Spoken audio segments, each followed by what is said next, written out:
Before I start, a quick shout out to Lyle McDouchebag for bringing the subject to light on Twitter. A link to his tweet will be in the description. So in recent news, the Blue Yeti is an awful microphone. Or at least, according to this asshat. YouTube has a weird obsession with recommending me desperate clickbait videos. But this ain't no ordinary clickbait. It's the special kind that's okay with spreading around misinformation for the sake of sounding smart as opposed to, being smart. But hey, I'm getting ahead of myself. So here's the truth. The Blue Yeti is a $100 stainless steel toy. Everything good you heard about it, forget it. They're lies born from hobbyists with no concept of quality.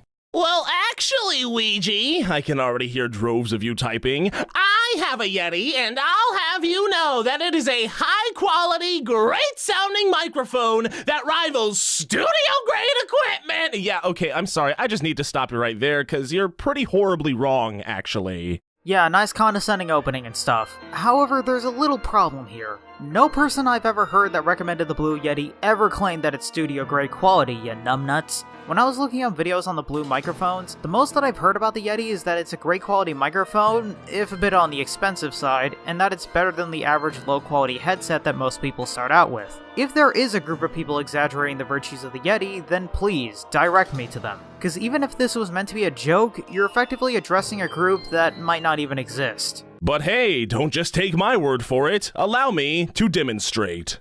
My name's Weegee the God, and I spend 14 hours a day watching Family Guy funny moments. My name's Weegee the God, and I spend 14 hours a day watching Family Guy funny moments. Alright, first of all, you're comparing a $130 microphone to a setup that combined will range into the hundreds, if not breaking $1,000 in terms of price range. That alone should be an indication on how faulty this video is. Who the hell is this video made for? The 1%? The average YouTuber can barely afford to spend $100 on a simple recording apparatus, and now you're claiming that even that's not good enough to record basic audio. And what's the end goal here? Being a shithead on YouTube?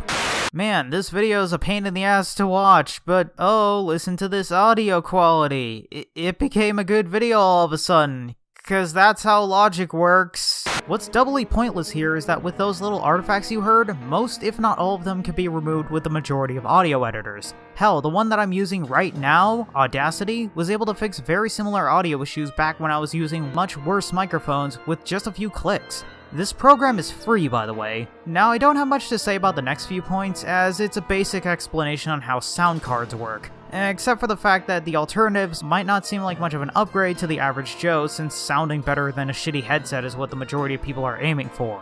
Also, the same exact thing can be said for the hardware connected to them as well. Manufacturers of USB microphones.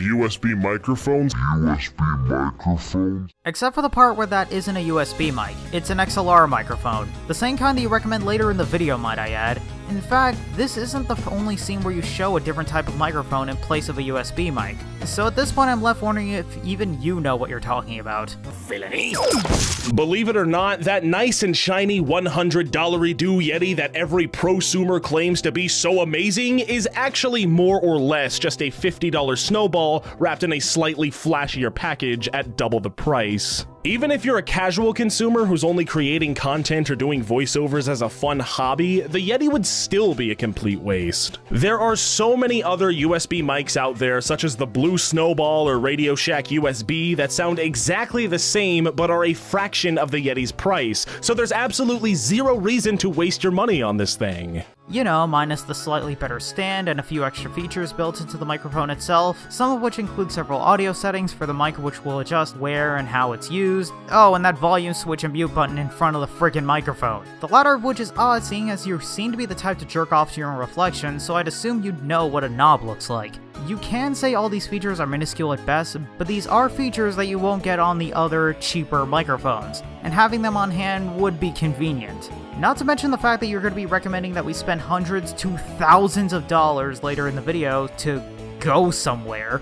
So when did saving money become an important factor? Villainy. Correct. Now, I want to again make it clear that USB microphones can work just fine for more casual applications, but it's important to recognize the drawbacks that come with them and accept the fact that you'll go nowhere as a creator or artist as long as you're using one. These terms, creator and artist, are being used in such a broad fashion that I can only mislead people. The only channels that will benefit from your replacement for the Yeti have already gone somewhere and have grown to the point where studio levels of quality have become a standard for their videos. The only other group of people that I could see taking this advice are people getting into different fields than whatever the fuck you're doing, like voice acting and such. This also undermines the quality of the work the recordings are made for. Good audio recording is one thing, but if it's for a video that no one wants to watch, then what's the point? This video isn't made for people who want to go anywhere. I honestly have no clue what this nonsense is aimed for, to be perfectly honest. And at this point I'm just wondering if this video just exists to show off his expensive recording setup in the same way that a rich kid shows off his expensive toys.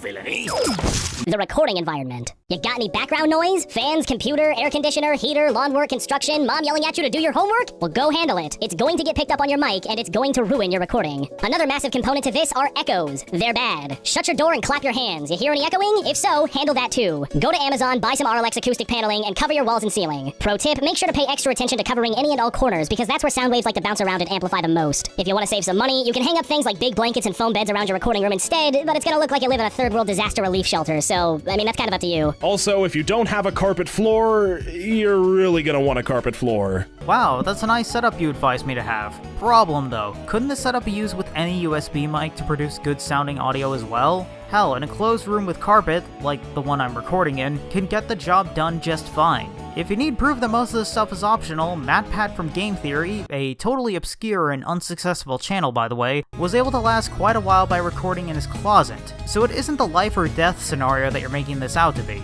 The rest of the video is him going into facts about getting better audio recording equipment and his recommendations for components, which seems fine, but I'd rather learn this info from someone that isn't guilty of blatant plagiarism. Yeah, I might as well address the elephant in the room now. This video blatantly steals many lines from another YouTuber, Soul Brother. Soul Brother made a multi-part educational video to let people know how to get better overall audio quality to get into the voice acting industry. The fact that the Blue Yeti is ill-advised was simply one small part of a far more complex topic, not the subject of the whole damn video. The goal of Soul Brother's original video was to inform people with a passion for voice acting on the how-tos when it comes to making the most of their talents, compared to Knob over here who's complaining about shit that can be fixed in Audacity, and complaining about consumers using a consumer-level product to its full potential. Hell, quoting the same facts is one thing, but how's about the exact same recommendations on what components to buy? Or the same jokes for that matter. Tell you the Blue Yeti is a $100 stainless steel toy. Everything good you heard about it, forget it. They're lies born from hobbyists with no concept of quality. This goes for all USB mics, not just the Yeti. Oh, but what about all USB mics. At this point, it stops being a reference and just becomes a lazy copy and paste fest of someone else's work. So not only is this video taking research someone else did and presenting it like it was his own, Weegee found a way to make several points come off as wrong from how he presented these facts. Aside from the plagiarism, the title of the video deserves credit for how incredibly retarded it is. I mean, not only is it desperate clickbait, but it also finds a way to undermine the point Soul Brother's original video made by putting the equipment above the person using it. Really, the only thing missing here is for the title to be in all caps to be top tier YouTube garbage. I mean, Knob worked so hard Control-C, Control-Ving the video together, he totally deserves the views compared to the people that actually did the work. Oh, but wait, the audio quality is really nice. I guess that makes all these issues minuscule due to how professional this blatant plagiarism is. To cover my bases, yes, he does cite Soul Brother as a source in the description, but he claims to have only borrowed a few quotes, not the whole fucking video. As for the twitlonger claiming to address the issue, as far as I'm concerned, it's just a band-aid on a tumor, as it only exists for Weegee to cover his ass after people were calling him out. What isn't helping is that he really wants to double down on the idea that those similar sounding lines Lyle McDouchebag pointed out were simple references and not stolen lines. All the other similar sounding lines go without mention, so it's obviously a response to Lyle because he was loud enough to affect him. And if Weegee wants to convey that what he did was wrong, then his latter tweets aren't exactly convincing me otherwise. Unless Weegee makes a follow-up video to clear things up, or disowns the video entirely, then all these complaints will still hold up, and will still apply if he pulls this shit again. But just to hammer how abysmal this video is, let me nail this coffin shut with one little point from the middle-ish part of the video. Again, there is an ocean of variety when it comes to hardware, and with over 7 billion different voices in the world, it mainly boils down to what works best for you. Person 1 might sound great on setup A, but bad on setup B, and person 2 might sound bad on setup A, but great on setup B. Doesn't mean one of those setups is necessarily worse or overpriced or anything like that. It means there's a lot of variables that go into this, and the possibilities are practically endless. It kinda makes me wonder why the Blue Yeti doesn't fall into this endless amount of possibilities out there, especially since the quality to price ratio is still a factor to many people on YouTube. Alright, I smacked Babyface around enough times, let's move on to final thoughts. When I saw this in my recommended videos, I saw a desperate clickbait video that seemed to be made to let people know that there's better options out there when it comes to recording their voice. After rewatching and learning more about the backstory, I want to burn this video an infinite amount of times. This video doesn't help anyone that wants to get into video making. It won't mean much to voice actors since that's not what this channel is aiming for. And the whole thing is built on a no shit argument. Yeah, a $1,000+ setup sounds nicer than my $60 Snowball or most people's $130 Yeti. But unless you're successful already, then that won't mean jack shit in the long run. Going back to the plagiarism issues, watching part 1 of Soul Brother's video tells me that his focus was on the talent of the voice actor and not wanting them to be held back due to the limitations of their equipment. You're putting the equipment in the forefront as if somehow that makes a difference in the long run. Unless of course you're trying to tell me that good sounding audio was the only reason why people subbed to you in the first place and not the quality of your content. To be fair, I'd buy that. The sad part is that there's a small chance YouTube itself will compress parts of the video, meaning that the audio difference could be so microscopic that it won't even be worth it in the long run. Unless of course you're using some really good software that these mics are often paired up with. Oh right, you don't even go into that part of audio quality in the video, so good job leaving people in the dark, you condescending, misinformative prick. Oh, but he updated the description to account for all the mistakes he made. Only one of the issues he addressed I brought up. And seeing as he couldn't get the facts right proves that the video as a whole is still trash. Oh, but he talked things out with Soul Brother. Yet the information claiming that he plagiarized is more widespread, so it only makes sense to make a follow-up video to clear up the confusion. It's not like follow-ups are a new thing to his channel after all. Also, I'm left wondering why the person criticizing Weegee is referred to as a desperate loser. I guess being ass-heard is far more professional than having audio artifacts, right Weegee? Yeah, I don't know where to end the video to put this and have it sound natural, so I'll just stick it here at the end. The reason why Weegee won't make a follow-up is because he can't make one and come out with any self-respect left intact. All the plagiarism accusations were proven true by Weegee paying Soul Brother an undisclosed amount of money to drop the issue entirely.